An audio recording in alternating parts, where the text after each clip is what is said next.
Hello everyone, welcome to learn and fun. हम पढ़ रहे हैं बीएड सेकेंड ईयर का फिजिकल हेल्थ योगा एजुकेशन। इसका हमारा क्वेश्चन नंबर 3 है, स्वास्थ्य को प्रभावित करने वाले कारक क्या हैं, इसकी विस्तार से चर्चा कीजिए। हम स्वास्थ्य को प्रभावित कौन कौन से कारक करते हैं, आज उसके बारे में पढ़ेंगे। What are affecting factors to health, discuss in detail. तो अफेक्टिंग फैक्टर्स हेल्थ के कौन कौन से हैं।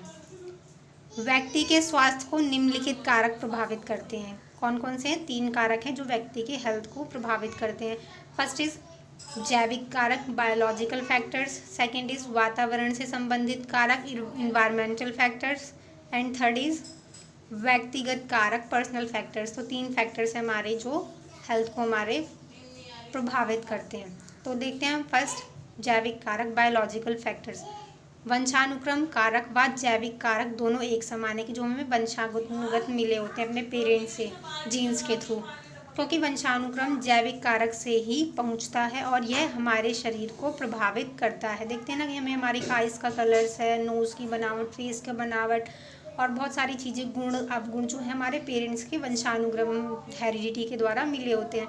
हमारे शरीर व स्वास्थ्य की रचना कुछ अंशों में वंशानुक्रम व कुछ अंश में वातावरणीय है। तो कुछ अंश में हमें वंशानुक्रम होता है, हमें जीन्स के थ्रू मिला होता है, हेरिडिटी के थ्रू, और कुछ जो होता है हम इन्वायरमेंटल फैक्टर्स होता है कि इन्वायरमेंट के थ्रू वो सारी चीज़ें हमारे अंदर होती हैं। वंशानुक्रम व्यक्ति के विकास में अपनी अहम भूमिका रखता है। जो गुण अपने जन्म के समय हम प्राप्त करते हैं उसे ही वंशानुक्रम हेरिडिटी कहते हैं, कि जो हमें जन्म के समय में प्राप्त हो जाते हैं वो सारे जो वंशानुक्रम फैक्टर होते हैं, हमारी eyes, nose, ears, face colour, hair and all, ये सारी चीज़ें।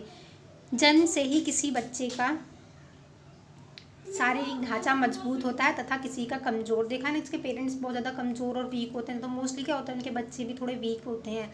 जिनका शारीरिक ढांचा मजबूत होता है वे कठिन से कठिन कार्य भी आसानी से कर लेते हैं, और जो कमज़ोर होते हैं उनके लिए बहुत ज़्यादा प्रॉब्लम होती है। लेकिन ऐसे बच्चे जो जन्म से ही शारीरिक व मानसिक रूप से कमज़ोर होते हैं वे जीवन में जटिल कार्य करने में पूर्ण रूप से सक्षम कभी नहीं हो पाते हैं। कि जो फिज़िकली वीक हैं तो उनके लिए जो हार्ड वर्क होता है, बहुत ज़्यादा फिज़िकली हार्ड वर्क करने में बहुत प्रॉब्लम होती है। नेक्स्ट पॉइंट है हमारा वातावरण से संबंधित कारक। जो हमारा सेकंड पॉइंट क्या है, इन्वायरमेंटल फैक्टर्स। 20 से 30 हजार वर्ष पहले की अपेक्षा मनुष्य शारीरिक क्रिया व शारीरिक रचना में बहुत कम बदला है। कि जो हमारी मनुष्य की फिजिकल जो बनावट है वो जो 20-30 हजार साल पहले थी उसमें अब तक में बहुत कम परिवर्तन आया, ज़्यादा परिवर्तन नहीं आया है। वातावरणीय कारकों की वजह से मनुष्य में बदलाव आया है। कि जो हमारा इन्वायरमेंट में इतना चेंज हुआ है तो उसके इन्वायरमेंट चेंजेस की वजह से क्या है, हमारे फिजिकल स्ट्रक्चर में भी बहुत थोड़ा बहुत बदलाव आया है। वातावरणीय कारक का अर्थ है कि जन्म के पश्चात हमें क्या प्राप्त होता है, कि हमारे जन्म के पश्चात हमारा इन्वायरमेंट कैसा है, हमारा सोसाइटी कैसी है, हमारी फैमिली कैसी है, हमारा इन्वायरमेंट कैसा है। परंतु कुछ वैज्ञानिक का मत है कि वातावरण का प्रभाव जन्म से पहले ही मनुष्य पर पड़ता है।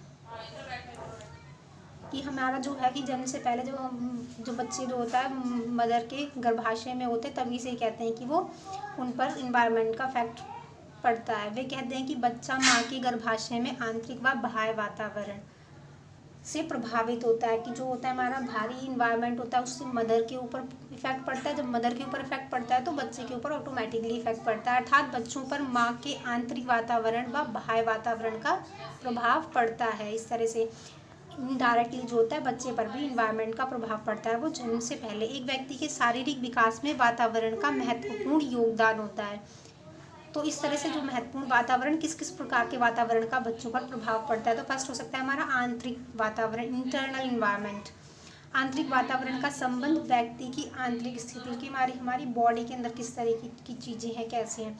ये स्थिति हमारे आंतरिक जैविक अंगों द्वारा कार्य करने से संबंधित है। कि हमारे जैविक जो अंग है, फिजिकली स्ट्रक्चर है जो आंतरिक, उस पर निर्भर करता है। आंतरिक वातावरण की स्थिरता स्वस्थ व्यक्ति के रक्त की बनावट, जो हमारा है रक्त संचार कैसा है, रक्त की बनावट है, शरीर का द्रव्य वगैरह, इन सब चीज़ों पर निर्भर करता है। आंतरिक वातावरण की स्थिरता स्वस्थ व्यक्ति की रक्त की बनावट, शरीर का द्रव्य पदार्थ और शरीर के तापमान पर निर्भर करता है कि बॉडी का टेम्परेचर कैसा है। परंतु कई बार बीमारी के कारण आंतरिक वातावरण को एक स्तर तक स्थिर नहीं रख पाते, कि जब हम बहुत ज़्यादा बीमार हो गए, कोई बीमारी लग गई, तो हमारा जो है बॉडी का इंटरनल जो है हमारा वो चेंज हो जाता है, इंटरनल इन्वायरमेंट। उसको स्थिर रखने के लिए इलाज करना पड़ेगा। बाह्य वातावरण की तुलना में आंतरिक वातावरण शरीर के विकास के लिए अधिक महत्वपूर्ण कार्य करता है, कि जो हमारे इंटरनल इन्वायरमेंट है वो हेल्दी होना बहुत ज़रूरी है। बाह्य वातावरण तो सेकंड हमारा क्या है, बाह्य वातावरण, एक्सटर्नल इन्वायरमेंट। बाह्य वातावरण को मुख्यतः निम्नलिखित 3 भागों में विभक्त किया जा सकता है, कि हम बाहरी कौन कौन से वातावरण को ले सकते हैं। फर्स्ट हमारा है भौतिक वातावरण, फिजिकल इन्वायरमेंट।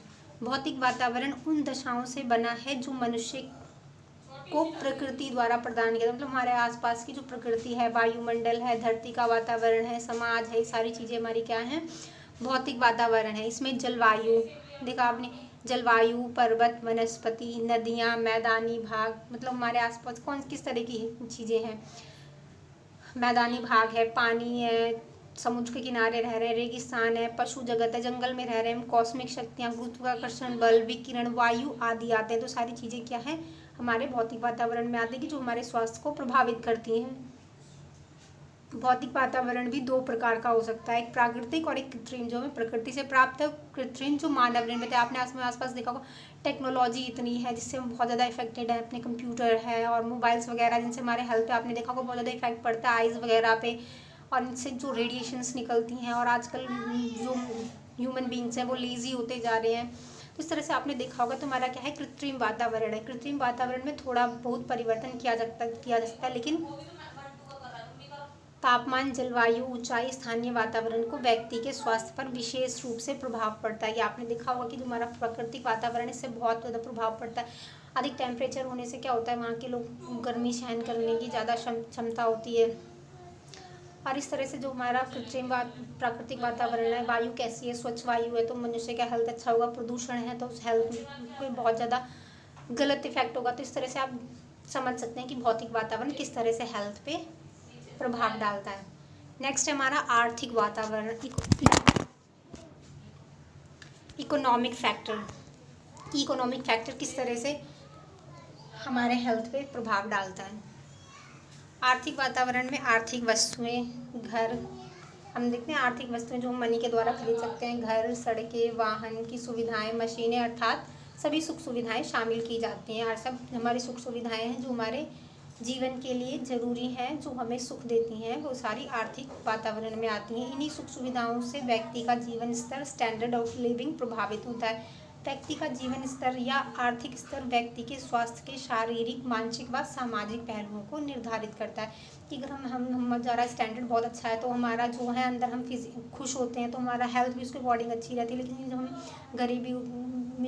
गरीब हैं जो लोग, और उनके पास सही से अपनी जीने की सुविधाएं नहीं है, तो उनको क्या होता है, दुखी रहते हैं। तो उनकी स्वास्थ्य भी अच्छे से नहीं, तो खाने को अच्छा भोजन नहीं है, तो इस तरह से उनकी स्वास्थ्य जो है प्रभावित होता है। सारी सुविधाएं नहीं मिल पाती उन्हें। सामाजिक पहलुओं को निर्धारित करता है। उच्च आर्थिक स्तर व्यक्ति के स्वास्थ्य पर अनुकूल प्रभाव डालता है तथा निम्न आर्थिक स्तर व्यक्ति के स्वास्थ्य पर प्रतिकूल मीन्स उल्टा प्रभाव डालता है। यहाँ तक कि निम्न आर्थिक स्तर व्यक्ति के स्वास्थ्य की मात्रा, क्वांटिटी को ही नहीं बल्कि उसके स्वास्थ्य की गुणवत्ता को भी प्रभावित कर व्यक्ति की आयु को भी कम करता है। मतलब उसका जो स्वास्थ्य होता है उसकी गुणवत्ता इतनी खराब होती है कि मतलब धीरे धीरे क्या है, उसकी आयु का लेवल कम होता जाता है। उसको जीना 80 साल होता है तो क्या होता है, गरीबी रेखा में रहने वाले लोग क्या होता है 60 साल में उनकी मृत्यु हो जाती है। तो उस तरह से उनका आयु स्तर कम हो जाता है। नेक्स्ट है हमारा सामाजिक सांस्कृतिक वातावरण, जो है हमारा बाह्य वातावरण का सेकंड पार्ट है। ये सोशियो कल्चरल इन्वायरमेंट, व्यक्ति समाज का अंग है। आप सब जानते हैं कि हम समाज में रहते हैं, समाज के बिना जीवन असंभव है। व्यक्तियों से ही समाज बनता है। व्यक्ति समाज को तथा समाज व्यक्ति को प्रभावित करता है। जहाँ एक और व्यक्ति की स्वस्थ आदतें स्वस्थ समाज का निर्माण में सहायक है, वहीं समाज में उपलब्ध स्वास्थ्य सेवाएं, सेवा कार्यक्रम एवं सामाजिक स्वच्छता व्यक्ति के स्वास्थ्य को अच्छा बनाने में महत्वपूर्ण योगदान देता है। कि हमारे समाज में क्या अच्छी हेल्थ सुविधाएं होनी चाहिए, फैसिलिटीज़ होनी चाहिए, डिस्पेंसरी होनी चाहिए, हमारी सोसाइटी में हॉस्पिटल्स होने चाहिए, लैब्स होनी चाहिए, हेल्थ लैब्स होनी चाहिए, जिससे क्या होगा, हमारी हेल्थ अच्छी होगी, हमें नॉर्मल रूटीन चेकअप मिलता रहेगा। इसमें मुख्यतः स्वास्थ्य सेवाएं व चिकित्सा सुविधाएं आती है, इसके साथ साथ परंपराएं, रीति रिवाज, प्रथाएं, अंधविश्वास, विश्वास, आचार विचार, नैतिकता, संस्कृति आदि भी व्यक्ति के स्वास्थ्य को प्रभावित करती हैं। कि हमारी परंपराएं ऐसी अच्छी परंपराएं हैं तो हमारा स्वास्थ्य अच्छा होगा। रीति रिवाज वगैरह, प्रथाएं, अगर हम बुरी प्रथाओं को मानते हैं, कुप्रथाएं हैं जो कि हमारे लिए अच्छी नहीं है, तो हमारा स्वास्थ्य पर उनको प्रतिकूल प्रभाव पड़ता है। इस तरह से तो हमारा सोशियो कल्चर ये है। नेक्स्ट हमारा व्यक्तिगत कारक, थर्ड पॉइंट, अफेक्टिंग फैक्टर्स का थर्ड पॉइंट क्या है?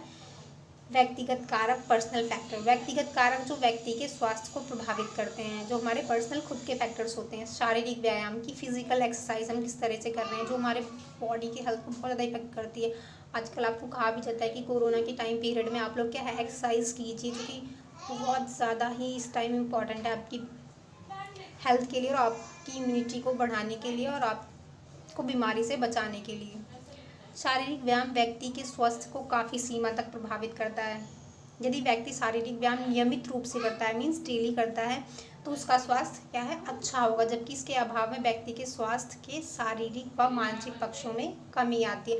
जब आप एक्सरसाइज करते रहेंगे, योगा करते रहेंगे, तो आपको मेंटली और बॉडी, फिजिकली बॉडी क्या है, बहुत फिट एंड फाइन रहेगी और आप बहुत एक्टिव फील करेंगे। लेकिन जब आप एक्सरसाइज या योगा नहीं करते हैं तो आपकी बॉडी बहुत लेजी फील करेगी and fit and fine properly नहीं होंगे। नेक्स्ट हमारा क्या है, पर्सनल फैक्टर्स का, वो है संतुलित आहार, जिसे हम बैलेंस डाइट कहते हैं। कि हमारे सारे पोषक तत्व वाले vitamin A, B, C, iron, calcium, protein, ये सारी चीज़ें क्या है, हमारे बैलेंस डाइट में होनी चाहिए। हमें इस तरह का फूड लेना चाहिए। संतुलित आहार और व्यक्ति के स्वास्थ्य को प्रत्यक्ष संबंध होता है। क्या है कि हम, जब हमारा फूड अच्छा होता है तो हम अच्छा फील करते हैं, अच्छे से खाते हैं और जो है हमें अच्छी हेल्थ मिलती है। संतुलित आहार के तत्वों में से यदि किसी एक तत्व की भी कमी रह जाती है, कि हमने कैल्शियम ले लिया, हमारा प्रोटीन रह गया, तो हमारी बॉडी को बहुत ज़्यादा इफेक्ट करेगा, तो उससे भी व्यक्ति के स्वास्थ्य पर प्रतिकूल प्रभाव पड़ता है। संतुलित आहार के अभाव से व्यक्ति को अनेक रोग या विकृतियां हो सकती हैं। जैसे कि विटामिन ए की अगर हमारे फूड में कमी हो रही है तो हमें आइज में प्रॉब्लम होगी, हमारी आई साइड वीक हो जाएंगी। तो इस तरह से हमारा बैलेंस डाइट बहुत ज़्यादा इंपॉर्टेंट है हमारी हेल्थ के लिए।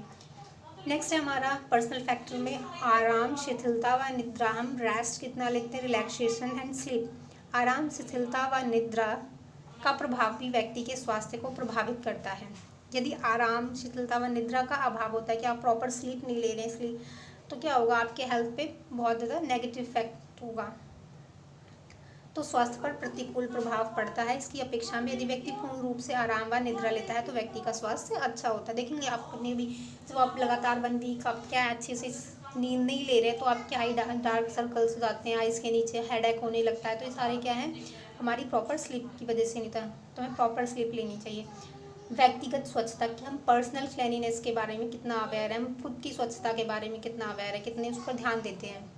व्यक्तिगत सफाई एवं स्वच्छता भी व्यक्ति के स्वास्थ्य को काफ़ी सीमा तक प्रभावित करती है। इसके अंतर्गत हमें नियमित कानों की सफाई, आँखों की सफाई, हमें आइज़ क्या अपनी पानी से, इन दिनों गर्मी बहुत ज़्यादा है तो अपने आइज़ को क्या है, कोल्ड वाटर से धोते रहना चाहिए। नाखूनों व हाथों की सफाई, नेल्स हमारे क्लीन होनी चाहिए, कटे हुए होने चाहिए। हमें बार बार देख रहे हैं ना, आजकल कहा भी जा रहा है कि बार बार अपने हाथ धोइए। त्वचा की सफाई, फेस अपना क्लीन होनी चाहिए। दांतों की सफाई, नाक आदि की सफाई आती है, सब हमारा क्या है, पर्सनल क्लीननेस में आता है, क्लीननेस। यदि व्यक्तिगत सफाई पर ध्यान ना दिया जाए तो स्वास्थ्य बुरी तरीके से प्रभावित होता है।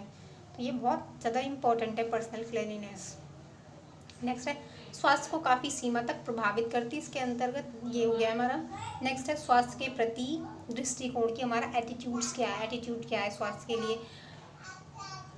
व्यक्ति का स्वास्थ्य के प्रति दृष्टिकोण भी स्वास्थ्य को प्रभावित करता है। यदि व्यक्ति स्वास्थ्य के प्रति सचेत एवं सजग तथा स्वास्थ्य के प्रति उसका दृष्टिकोण सकारात्मक है, हम पॉजिटिव सोचते हैं, तो निश्चित रूप से उसका स्वास्थ्य क्या है, अच्छा होता है। यदि उसमें स्वास्थ्य को उन्नत करने की इच्छा शक्ति, विल पावर है कि हमारा हेल्थ अच्छा होना चाहिए, हम हमेशा फिजिकली फिट एंड फाइन हो, मेंटली भी फिट एंड फाइन हो, तो हम अच्छी हैबिट्स अपनाते हैं, अच्छे फॉर्मूलाज करते हैं, अच्छा भोजन लेते हैं, तो ये हमारे लिए विल पावर होनी चाहिए हमारी हेल्थ के प्रति हो, तो उससे स्वास्थ्य उत्तम रहता है। इसके विपरीत यदि उसका दृष्टिकोण नकारात्मक है, हम हेल्थ के प्रति इतने ज़्यादा कॉन्शियस नहीं है, हम सोचते नहीं है, ठीक है जो चल रहा है ठीक है ऐसे समझ लेते हैं, तो वो क्या हमारे हेल्थ पे उल्टा प्रभाव डालता है, तो उसका निम्न स्तर का होता है, स्वास्थ्य जो है निम्न स्तर का। निष्कर्ष के रूप में कहा जा सकता है कि उपरोक्त सभी कारक प्रत्यक्ष एवं अप्रत्यक्ष रूप से व्यक्ति के स्वास्थ्य को किसी न किसी सीमा तक अवश्य प्रभावित करते हैं। तो आपने सारे फैक्टर्स पढ़े। 3 फैक्टर्स थे हमारे, क्या थे? बायोलॉजिकल फैक्टर, जैविक कारक, वातावरणीय कारक और एक पर्सनल फैक्टर। जो 3 मेन फैक्टर्स हैं जो हमारे हेल्थ को इफेक्ट करते हैं। तो होप स्टूडेंट्स आपको समझ में आया होगा। तो आपको समझ में आया, अच्छा लगा हो प्लीज़ लाइक कीजिए, शेयर कीजिए अपने फ्रेंड्स के साथ एंड मेरे चैनल को सब्सक्राइब करना मत भूलिएगा and press the bell icon also. Take care, bye bye.